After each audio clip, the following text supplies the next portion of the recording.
तो चलिए आगे बढ़ते हैं इस वीडियो के टॉपिक के ऊपर। इसके पहले भी कुछ वीडियोस में पब्लिश कर चुका हूँ, वो वीडियोस अगर अब तक आपने नहीं देखे तो आप चाहिए तो हमारे चैनल के वीडियो सेक्शन में जाकर उन वीडियोस को देख सकते हो। तो यहाँ पर हम बात करने वाले हैं आईटी इंडस्ट्री के एक ऐसे प्लेयर के बारे में जिसके बारे में ऑब्वियस सी बात है बहुत सारे लोगों को पता नहीं होगा, बिकॉज छोटी साइज की कंपनी के ऊपर सिंपल सी बात है लोग नजर रखना पसंद नहीं करते, जिसमें कुछ सही भी नहीं है कुछ गलत भी नहीं है, सबका अपना अपना चॉइस होता है।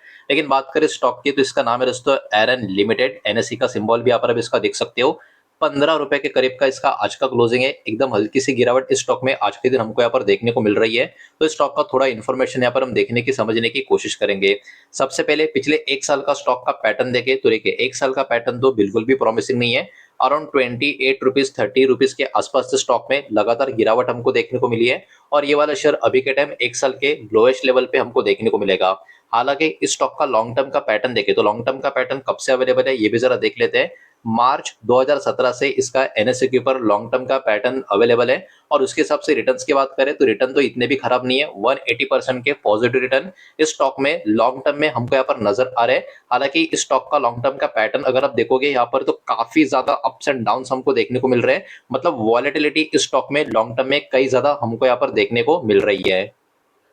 अब थोड़ा सा आगे बढ़ते हैं और इस कंपनी का जरा कामकाज क्या है उसको सिंपल वे में थोड़ा समझने की कोशिश करते हैं। तो एरन लिमिटेड इस कंपनी की बात करें तो ये एक आईटी सर्विस वाली कंपनी आपको देखने को मिलेगी, जो एक्चुअली मदद करती है बिजनेसेस को और गवर्नमेंट के जो ऑर्गेनाइजेशंस होते हैं उनको किस तरीके से इनके जो सॉफ्टवेयर डॉक्यूमेंट डिजिटलाइजेशन की बात करें या डिजिटलाइजेशन की बात करें, साथ ही साथ डेटा प्रोसेसिंग की बात करें और इनके जो टेक्नोलॉजी सॉल्यूशंस होते हैं उनकी बात करें, तो इसके थ्रू ये कंपनी सर्विस प्रोवाइड करते हैं, हेल्प करती है अलग अलग बिजनेसेस और गवर्नमेंट के ऑर्गेनाइजेशन को। कंपनी जो पैसा अर्निंग करती है वही बात है अपने टेक्नोलॉजी और अपना जो आउटसोर्सिंग सर्विस है, जो भी कॉन्ट्रैक्ट्स होते हैं उसको प्रोवाइड करके ये कंपनी अर्निंग करती हुई आपको नजर आएगी। तो वही बात है कंपनी का जो बिजनेस है आईटी सर्विस आईटी या टेक की कैटेगरी की कंपनी इसको हम क्लियरली बोल सकते हैं। कंपनी अगर देखे मेनली ऑपरेट करती है इनका जो डिजिटल ट्रांसफॉर्मेशन और आईटी अनेबल सर्विस है उसमें। करंटली इस कंपनी के ऊपर कर्जा भी ना के बराबर का नजर आएगा, तो एकदम जीरो लेवल के आसपास का कर्जा देखने को मिल रहा है। तो इस कंपनी को अगर आप डेट फ्री कंपनी बोलोगे तो भी कुछ गलत यहाँ पर होने वाला नहीं है।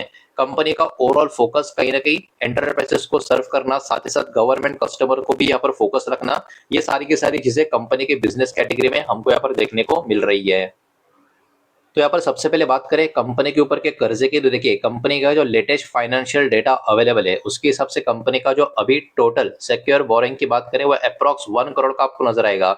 मतलब इस कंपनी का डेप्ट टू इक्विटी रेशियो 0.01 है। मतलब ऑलमोस्ट ये वाली कंपनी जो है डेप फ्री कर्जा मुक्त कंपनी कैटेगरी में आपको देखने को मिलती है।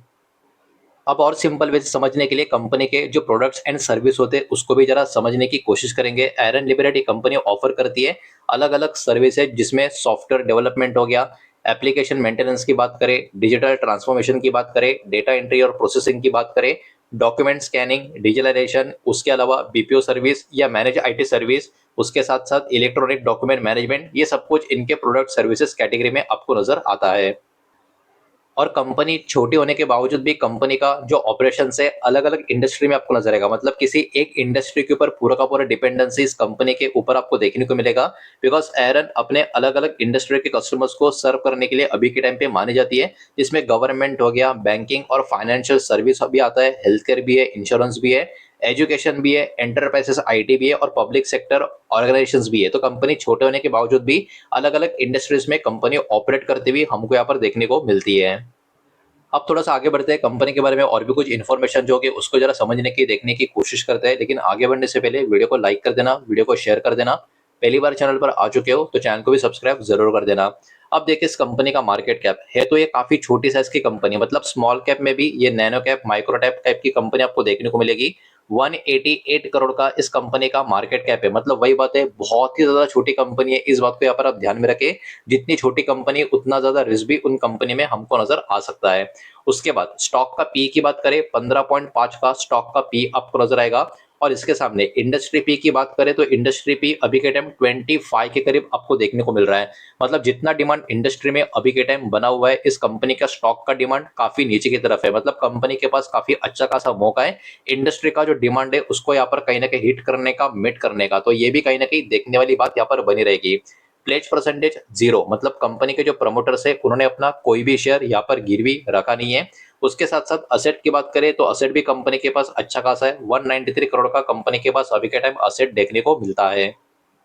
अब थोड़ा सा आगे बढ़ते हैं और चेक कर लेते हैं इस कंपनी का प्रॉफिट एंड लॉस का स्टेटमेंट कैसा देखने को मिल रहा है। जो भी नंबर होंगे करोड़ में होंगे और कंसोलिडेटेड फिगर जो होंगे वही यहाँ पर हम चेक करेंगे। तो पिछले कुछ 4-5 साल का जो डेटा होगा हर एक साल का कंपनी का फाइनेंशियल ईयर का वो जरा चेक करने की कोशिश करेंगे, बिकॉज कंपनी का साइज काफी छोटा है। अब छोटी साइज की कंपनी सिर्फ और सिर्फ लॉस में, कभी लॉस है कभी प्रॉफिट में, तो उतना फोकस उस स्टॉक के ऊपर बाजार का रहता नहीं है। लेकिन ये कंपनी देखो, ये कंपनी का सिर्फ और सिर्फ प्रॉफिट हो रहा है। 5 में से पिछले 4 साल कंपनी का जो प्रॉफिट है लगातार ऊपर की तरफ जा रहा है। 5 साल पहले प्रॉफिट था 10 करोड़ का, फिर 11, फिर 13, फिर 19, मतलब ये 4 साल कंपनी का प्रॉफिट लगातार ऊपर की तरफ गया। लेकिन पिछला फाइनेंशियल ईयर कंपनी का प्रॉफिट नीचे की तरफ आ चुका है 12 करोड़ के आसपास का, जो ऑब्वियस सी बात है अच्छी बात नहीं है। और हो सकता है इसी के कारण इस स्टॉक में पिछले कहीं ना कहीं 1-2 साल से अच्छी खासी गिरावट भी हमको देखने को मिली है।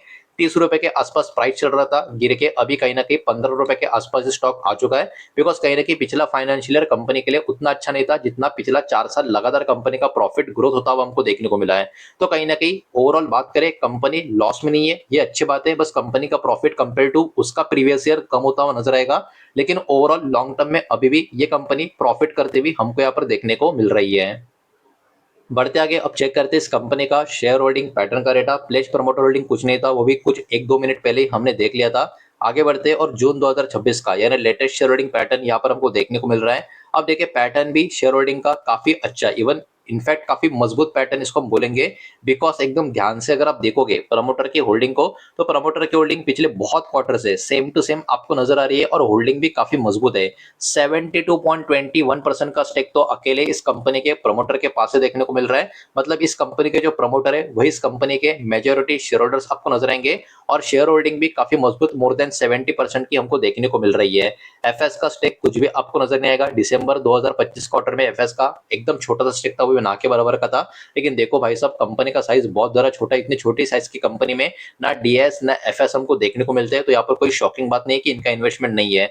तो बचा हुआ जो स्टेक है वो पब्लिक के पास आपको देखने को मिलेगा, जो अराउंड 27.5% का हमको देखने को मिल रहा है। राउंड नंबर इसको हम 28% का नंबर मान के चल सकते हैं। तो ओवरऑल शेयर होल्डिंग पैटर्न देखे एफएसडीएस का इन्वेस्टमेंट बिल्कुल नहीं है, लेकिन फिर भी शेयर होल्डिंग पैटर्न काफी मजबूत है। बिकॉज कंपनी के मेजोरिटी शेयर होल्डर इसी कंपनी के प्रमोटर है, वो भी मोर देन 70% की होल्डिंग के साथ। तो कहीं ना कहीं ये आईटी टेक्नोलॉजी से कनेक्टेड एक कंपनी हमको देखने को मिल रही है, उसका ही सर्विस प्रोवाइड करने वाली कंपनी देखने को मिलती है। और इस इंडस्ट्री का दबदबा लंबी दूरी में काफी अच्छा खासा रहता है। तो कहीं ना कहीं कंपनी के फाइनेंशियल्स मजबूत होने की वजह से ये वाला शेयर हो सकता है मार्केट की फोकस में बना रहे। यही सारा डेटा इस वीडियो के माध्यम से आपके सामने प्रेजेंट करना था। जो भी डेटा मैंने आपके सामने प्रेजेंट किया है सब कुछ एजुकेशनल इन्फॉर्मेशनल न्यूज पर्पज के हिसाब से, ये किसी भी तरीके का इन्वेस्टमेंट का एडवाइस या स्टॉक का रिकमेंडेशन मैं आपको दे रहा नहीं हूँ, ना ही मैंने आपको दिया है। इस बात को भी यहाँ पर आप ध्यान में रखें। उम्मीद करता हूँ वीडियो समझ आया होगा, पसंद आया होगा तो वीडियो को लाइक करें, दोस्तों शेयर करें। पहली बार चैनल पर आ चुके हो तो सब्सक्राइब भी कर देना। और कोई भी स्टॉक में निवेश करने से पहले खुद की स्टडी रिसर्च जरूर करें, फाइनेंशियल की सलाह जरूर ले। मिलते हैं नेक्स्ट वीडियो में, धन्यवाद।